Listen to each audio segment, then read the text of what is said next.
कबीर तो कह के गए हैं, लेकिन ऐसा है कि ना समझ को समझ नहीं आता है कि कबीरा गर्व न कीजिए, कबहू न हंसिए कोई, अजहू नाव समुद्र में क्या जाने क्या होए। न तो घमंड करना चाहिए और न ही उपहास करना चाहिए। किसी के साथ कभी भी कोई अनहोनी हो सकती है। आपको याद होगा पिछली बार भारत का ब्रह्मोस एक्सटेंडेड रेंज वाला फेल हो गया था, जिसके बाद पाकिस्तानियों ने बहुत जश्न मनाया था। पर अब भारत को मिल गई है ऐतिहासिक जीत, और वो भी बड़े खतरनाक तरीके से। तो वहीं ऐसा क्या हुआ कि चीन भारत की सारी बातें मानने को तैयार हो गया। तो वहीं चीन का तो तख्ता पलट हो गया। इसके अलावा बहुत कुछ, आइए जानते हैं इन खबरों को विस्तार से। आपको याद होगा 12 जुलाई 2021 जब एक खबर आती है कि भारतीय ब्रह्मोस का एक्सटेंडेड रेंज वाला मिसाइल असफल हो गया। बस यहाँ पर जश्न मनने लगे, खास करके सोशल मीडिया में पाकिस्तानी यूजर्स के द्वारा। उन्हें लगा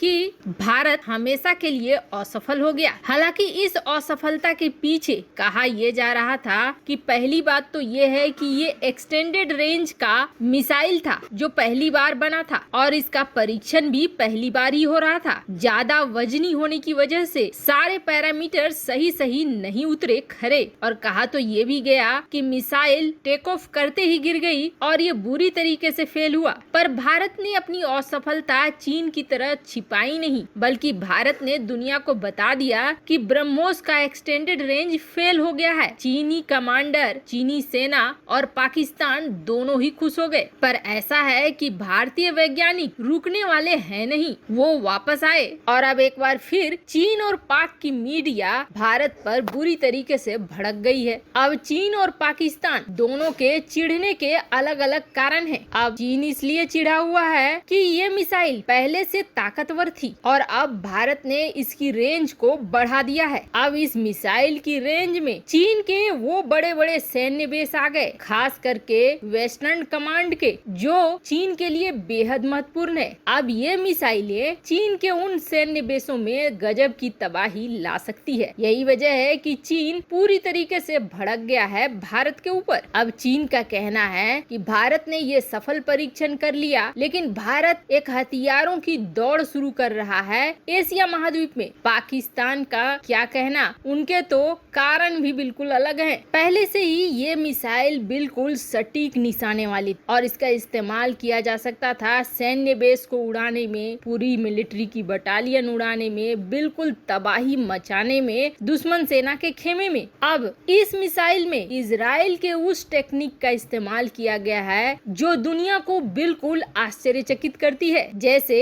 इजराइल अपने हथियारों में कुछ हथियार ऐसा रखा हुआ है जो बिल्कुल अलग ही तरीके से काम करते हैं। जैसे कि मान लीजिए किसी बड़ी सी जगह है और वहाँ पर कोई हेडक्वार्टर है और सिर्फ उस हेडक्वार्टर की बिल्डिंग को उड़ाना है, बाकी जगहों को बर्बाद नहीं करना है और अटैक के दायरे में नहीं लाना है, तो इजराइल के पास वो हथियार है। अब यही फीचर भारत ने ब्रह्मोस के एक्सटेंडेड रेंज में डाल दिया है। मतलब इस मिसाइल का इस्तेमाल करना अब अपने हाथ में है कि पूरे शहर को तबाह करना है या किसी एक बिल्डिंग को तबाह करना है। और ये क्षमता अब इस मिसाइल के अंदर आ चुकी है, जो पाकिस्तान के लिए सबसे बड़ा सिरदर्द बन गया है, क्योंकि पाकिस्तान को लग रहा है कि आने वाले समय में भारत सर्जिकल स्ट्राइक करने के लिए लड़ाकू विमानों का इस्तेमाल नहीं करेगा, बल्कि इन मिसाइलों का ही इस्तेमाल करेगा। और आपको बता दें, पाकिस्तानी मीडिया अपनी इमरान खान सरकार के पीछे भी पड़ी हुई है और अपनी सरकार से पूछ रही है कि भारत लगातार हाई क्वालिटी के हथियारों का निर्माण कर रहा है, आप क्या कर रहे हैं और कब बनाएंगे ऐसे हथियारों को जो भारत का मुकाबला कर सके। ब्रह्मोस के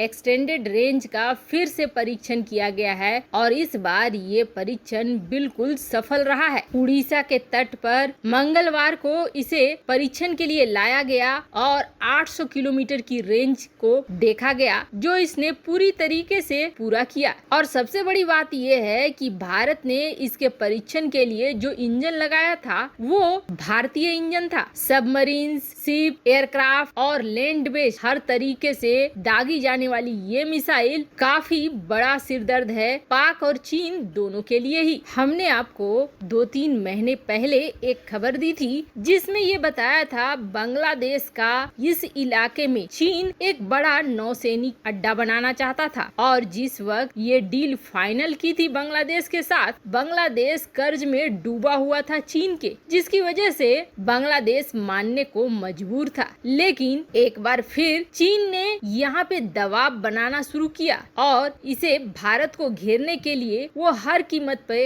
हासिल करना चाह रहा था। यहाँ पर नौसैनिक अड्डा होने से भारत के किसी भी क्षेत्र में घेरना बेहद आसान हो जाता चीन के लिए, पर बांग्लादेश ने इस डील को लेकर इनकार कर दिया और तटीय क्षेत्र के अलावे बांग्लादेश के अंदर कहीं पर भी इस तरह का अड्डा बनाने का परमिशन दे दिया, जिसके बाद चीन अब दबाव बना रहा है बांग्लादेश के ऊपर कि उससे लिए गए कर्ज को वापस करे। ऐसे में अब एक बार फिर भारत और क्वाड सामने आए हैं। क्वाड में अमेरिका बांग्लादेश की रणनीति में सीधे सीधे एंट्री मार रहा है, जो साफ दिखता है कि भारत के लिए है। तो वहीं दूसरी तरफ चीन को आखिर ऐसी कौन सी घुट्टी पिला दी भारत ने कि चीन सब कुछ मानने को तैयार हो गया है। भारत को यूएनएससी की कूटनीति में सबसे बड़ा फायदा और सबसे बड़ी जीत मिली है। आते ही यूएनएससी में भारत ने बिल्कुल धमाल कर दिया। प्रधानमंत्री मोदी की अध्यक्षता में ये मीटिंग हुई और इस मीटिंग में रूस अफ्रीका ने खुलकर भारत का साथ दिया। एक ऐसा समय आया कि चीन और अमेरिका आपस में झगड़ा करते रह गए, लेकिन चीन पड़ गया अकेला। और चीन वही है जिसने कभी भी समंदर के मामले में, खास करके दक्षिण चीन सागर के मामले में अंतर्राष्ट्रीय कानून का पालन नहीं किया।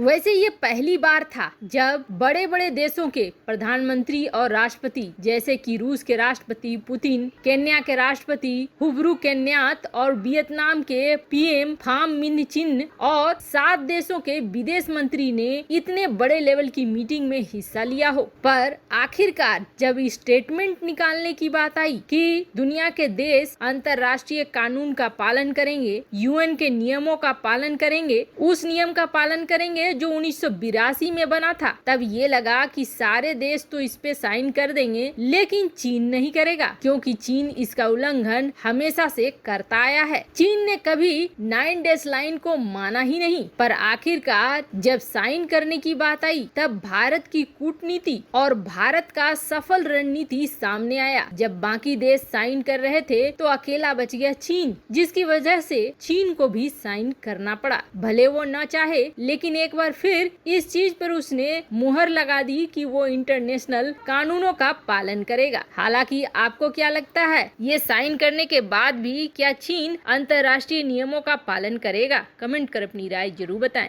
जल्द मिलते हैं अगले वीडियो में नई खबर के साथ।